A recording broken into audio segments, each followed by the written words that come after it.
Zaštitnik građana Saša Janković utvrdio je propuste u radu ekonomske škole iz Kuršumlije koja nije zaštitila učenika Stefana Radovića od nasilja i zlostavljanja zbog drugačije seksualne orijentacije, zbog čega je morao da napusti redovno školovanje. Istovremeno Radović tvrdi da je štrajkom glađu morao sebi da obezbedi pravo i na lečenje samo zato što je homoseksualac. Doktorka, koja je navodno odbila da mu napiše recept za lekove i usporila njegovo lečenje, odbija telefonske pozive, a u Domu zdravlja kažu da svi pacijenti dobijaju adekvatnu negu.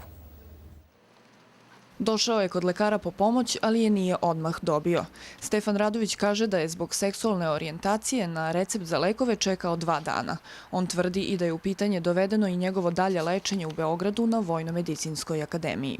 O tom mom daljem lečenju trebalo je da odlučuje isto doktorka Milunka Ilić-Veselinović, koja je juče prvo odbila da mi odobri dalje lečenje, nakon čega sam ja otpočeo štrajk glađu. Stefan je štrajk prekinuo posle nekoliko sati jer mu je overen uput za lečenje u Beogradu. Doktorka koju je Stefan optužio za nesavesno lečenje ne odgovara na telefonske pozive, ali u Domu zdravlja kažu da su svi pacijenti jednaki. Mislim da i Dom zdravlja pruža sve svoje znanje i svoj rad ulaže ne samo za Stefanovo zdravlje, nego i za zdravlje svih ostalih pacijenata i naših stanovnika. Stefan kaže da samo želi osnovna ljudska prava jer su mu od 2011. kada se javno deklarisao kao homoseksualac nekoliko puta uskraćena. Ovaj put za pomoć se obratio i Ministarstvu zdravlja. Sonja Urošević, Prva televizija.